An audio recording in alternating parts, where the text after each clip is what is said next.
Hey guys, Zakk here from MixChecks.com. Welcome back to this free mixing course and live mixing session. Today we're continuing to work on Empires by Radio Not. Info down in the description below. And today specifically we are working on adding space to the mix. So adding reverb and room sounds to tie the whole mix together.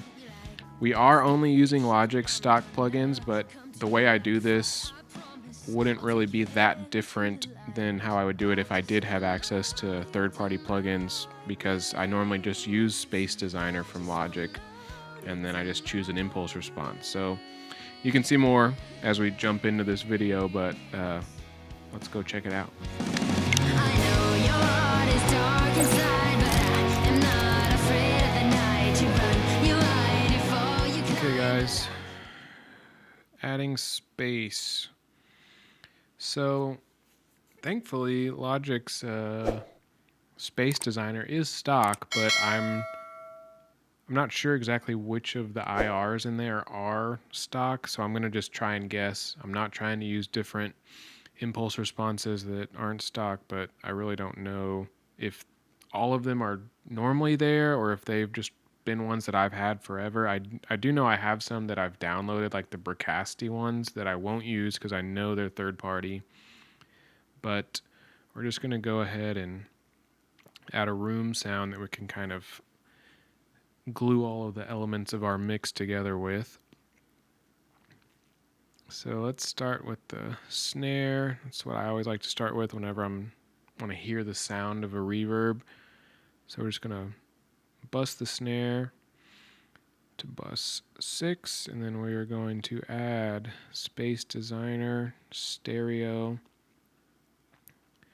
load up an IR, and so I think that all these are normal stock ones, but we're just going to try and find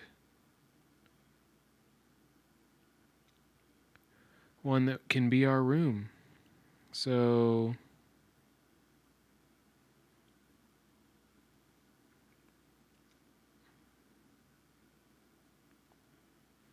let's see what this sounds like. Big room. Jump. I usually like the pre-delay anywhere from like 19 to 25, somewhere in that range. Go 23 for Michael Jordan right now. Then like I turn up the wet all the way, dry all the way down because it's on a bus.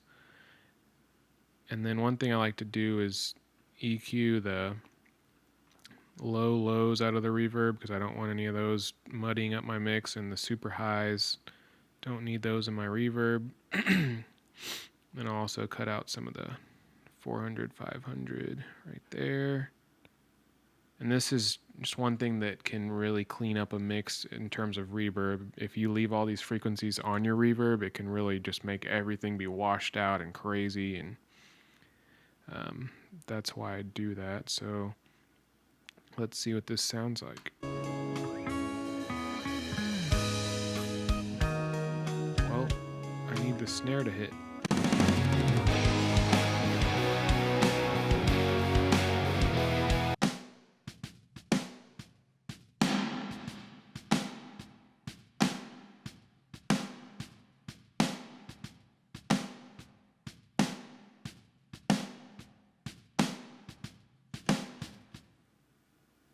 I actually kind of like that one.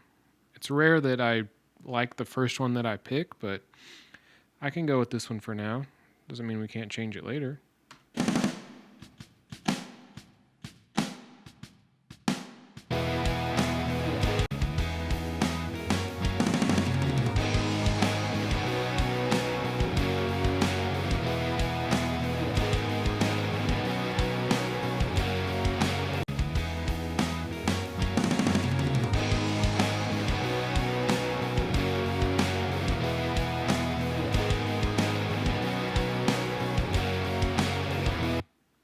Let's add it to the toms now.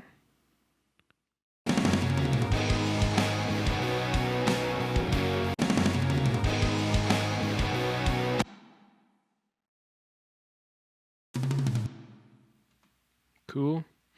Overheads.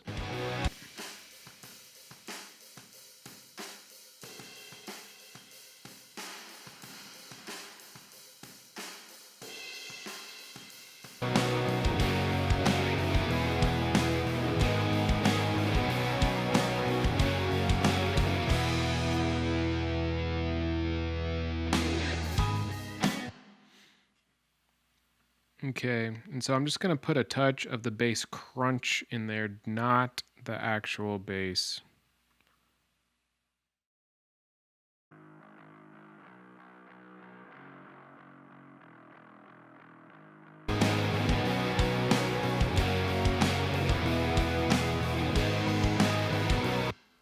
And then let's go to a part where this guitar is playing by itself.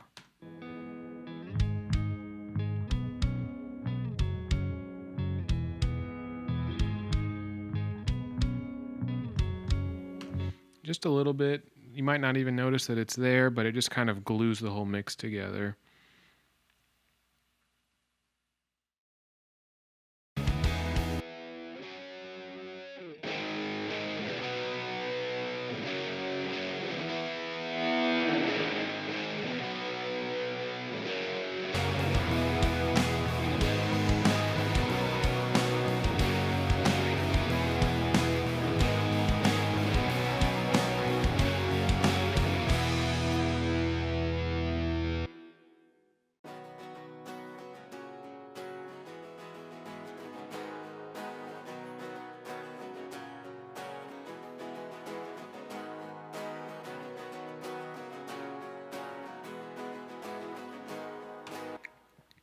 Okay.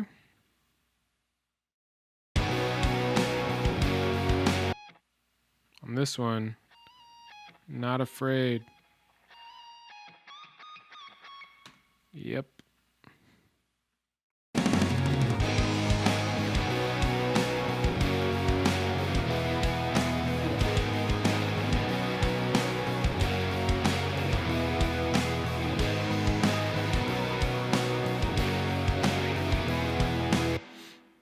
Okay, guitar solo. Could definitely use some.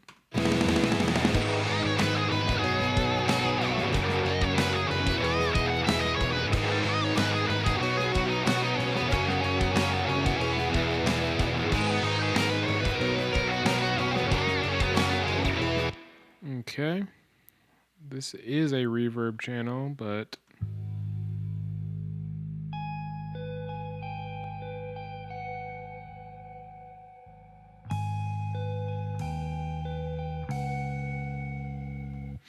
okay, and then the synths, I don't even know. I might end up using a different reverb that's even longer than this.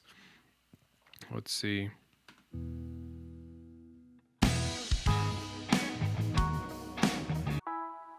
This already has a reverb on it.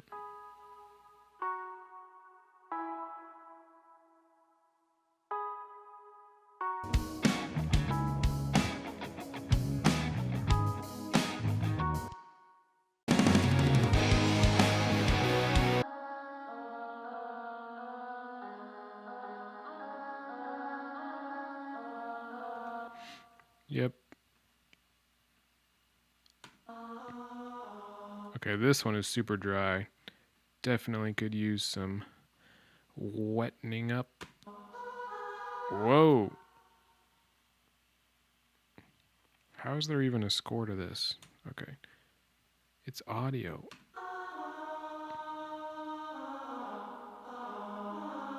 There we go.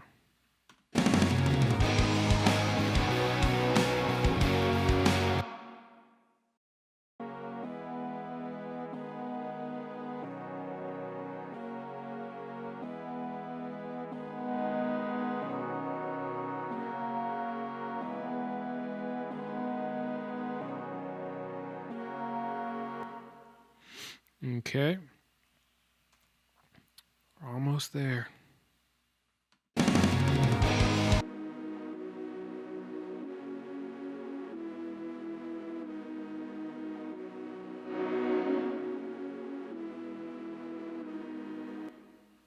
Cool. And then the synth plucks. Oh, yeah.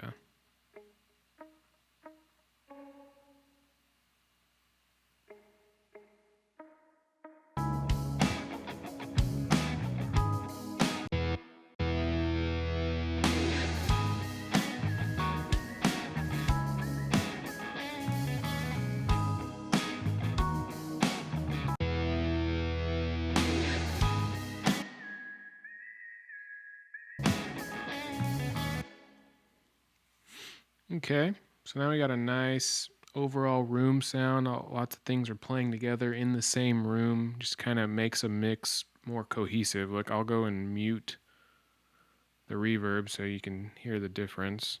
And it won't be crazy.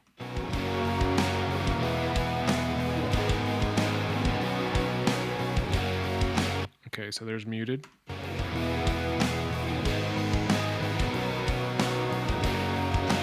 Now it's in.